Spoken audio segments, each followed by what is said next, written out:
రైతు సోదరులందరికీ నమస్కారం. ఇక్కడ మీరు చూస్తున్న మొక్కజొన్న వచ్చేసి 10 ఎకరాలు అనమాట. ఇక్కడ మనకు కర్నూలు జిల్లా మండలం వెంకటాపురం విలేజ్ దగ్గర ఇక్కడ 10 ఎకరాలకు సంబంధించి మన కంపెనీ ప్రోడక్ట్ అయితే యూజ్ చేశారు. కంపెనీ ప్రోడక్ట్ యూజ్ చేసిన తర్వాత మన దగ్గర ఫార్మర్ కూడా ఉన్నారు రెడ్డి గారు.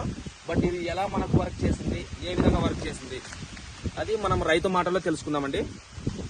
రెడ్డి, మీకు ప్రోడక్ట్ యూజ్ చేయకుండా మన క్రాప్ ఎలా ఉండేది, యూజ్ చేసిన తర్వాత ఎలా ఉంది? చిలక గుడ్లు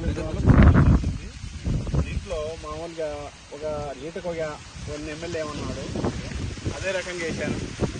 గింజకు వచ్చేసి 15 ml వేసాను. పెట్టినాము బాటిల్లో పెట్టించి దానికి కూలోళ్ళకి బాటిల్లో పెట్టించి మీకు పిండించినాము.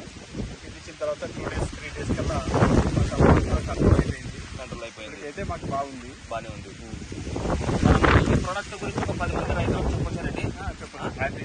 ఇక్కడ మీరు చూస్తున్న రైతు వచ్చేసి వెంకటేశ్వర్ రెడ్డి, 10 ఎకరాలు, పెద్ద రైతు ఇతను. మన ప్రోడక్ట్ యూజ్ చేసిన తర్వాత వచ్చిన రిజల్ట్ కూడా ఒక 10 మందితో కూడా షేర్ చేయొచ్చు అని చెప్తున్నారు. ఫస్ట్ ఎలా ఉండేదంటే పచ్చ పురుగు సుడి నుంచి కూడా చాలా అలా ఉండేది. బట్ ఇప్పుడు చూస్తే ఎక్కడ మనం స్ప్రే చేసిన తర్వాత అక్కడ చనిపోయింది అనమాట. ఈ ప్రోడక్ట్స్ కూడా మనము ప్రతి ఒక్క రైతు కూడా మీరు వినియోగించుకోవచ్చు అనమాట. అన్ని కమర్షియల్ క్రాప్స్ కూడా పత్తి కానీ మిర్చి కానీ ఏ పంటకైనా సరే కూడా మనము యూజ్ చేసుకోవచ్చు. ఒక 10 మంది రైతులకు చెప్పొచ్చు రండి. మీకు ఎక్కడే కానీ యూజ్ చేసిన తర్వాత ఎలా ఉంది, యూజ్ చేయకముందు పురుగు తిని కత్తెర పురుగు లాగా పురుగు తినుకుంటూ పోయేది.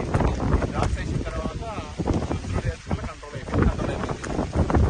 ఇదే విధంగా మనము నెక్స్ట్ ప్రోడక్ట్ కూడా నెక్స్ట్ స్టెప్ గురించి ఇప్పుడు ఇంటర్వెల్ ఎన్ని రోజులు ఇచ్చి మనం నెక్స్ట్ ప్రోడక్ట్ ఎలా యూజ్ చేస్తాం అనేది కూడా నెక్స్ట్ వీడియోలో మీకు చెప్తామండి. ధన్యవాదాలు.